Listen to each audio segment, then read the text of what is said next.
Hello again. So, we're gonna look through my patterns. And right now I have an entire bag of t-shirt patterns and they're all just different attempts, different styles.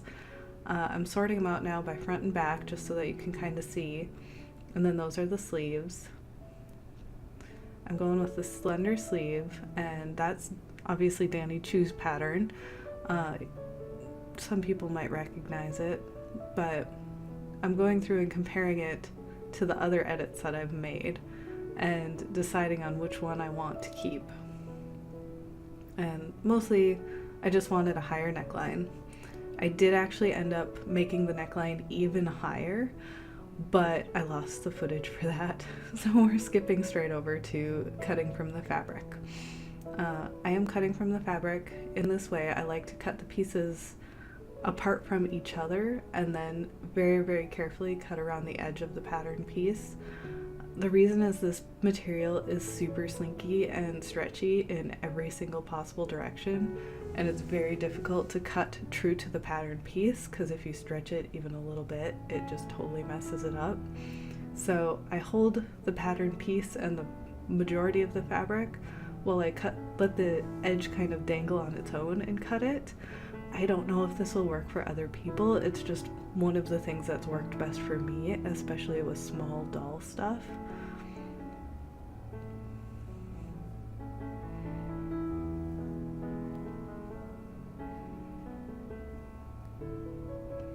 And once I have all the pieces, I take out the pins. And here you can see I just kind of stretch them out in every single direction. I have some fabrics that only stretch in one or two directions, but this stuff just is nuts. It goes in every single direction. It must have spandex in it.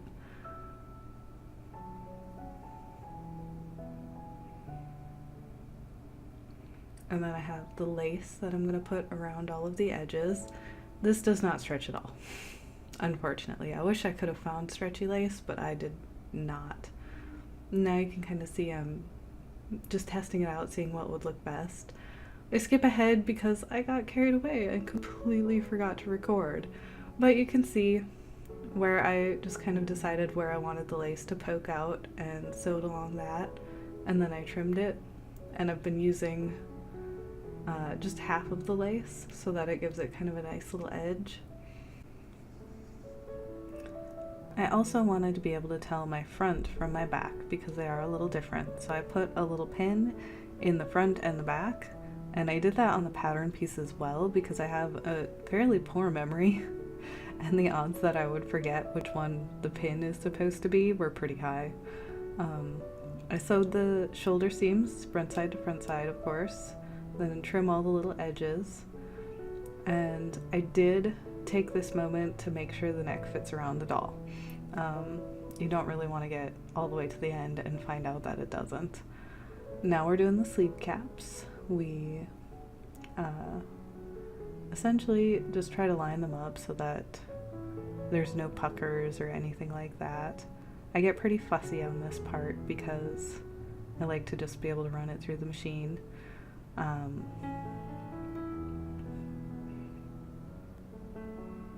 But as you can see, it doesn't always work. So I didn't grab my seam ripper. I'm just using a really sharp pair of tiny scissors, and I am picking out the seam just where that little pucker is. A little bit around the edges too, just so you can get a little bit of ease so when you put it through the machine again it won't happen a second time. I go around and I clip all of the extra pieces of string as well. I like to try to keep up on that. After running it through the machine again, you can see we got rid of that pucker. So now we clip all of the millions of strings that I've gotten from that run. And move on to the other sleeve, which is exactly the same story.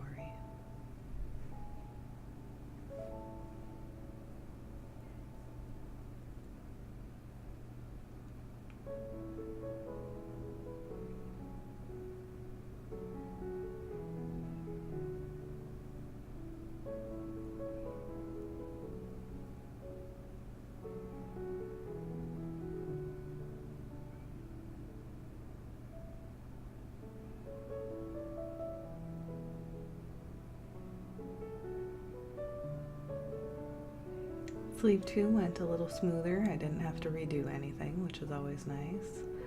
And we've just got the last couple of seams left. So with right sides facing together, we pin, and with especially long sleeves like this, I do tend to use more pins on stretchier fabric. It's just easier, and if you need more pins than what I use, it's totally understandable.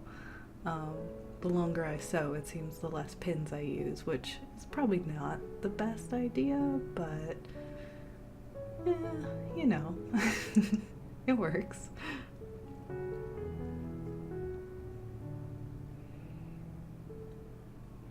Alright, so now we just need to turn her inside out. First sleeve went really smoothly, the second sleeve did not for some reason, but they're thin enough that it can be a little tricky.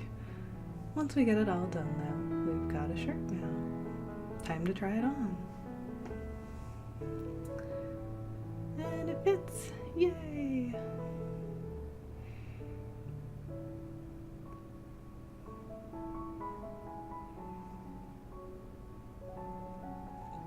And this is what I like to use it for. I like to make little sock sweaters, so it's nice to have something underneath to protect the vinyl from staining. You never really know the dye quality that they use on those sock sweaters. So I have a few stills of the new shirt I wanted to show you. I am not 100% pleased with the sleeves. I think the shoulder especially could probably come in a little bit. It seems like it's just a little too long. And the waist is pretty loose. Doesn't matter so much for under the shirt, you know, the sock sweaters, but I might try to tweak it a little bit. And this is just some ideas on how to do that. Might bring the sleeve caps in a tiny bit. Might make it a little bit shorter. I think I had more length than I needed. And then bring the sides in a tiny bit. Overall though, I gotta say I'm super pleased with how this one turned out. It does exactly the job that I need it to do, which is of course protect that vinyl from the dubious sock fabric. I get a lot of my socks on sale, like the dollar socks at Target sometimes, or honestly just anywhere they have cute socks. I love them, and I love making those sock sweaters. I just wanted to say thank you so much once again for watching. Please hit that like and subscribe button, especially if you want to see more projects coming. You'll definitely get to see how this sock sweater was made at some point, so keep an eye out.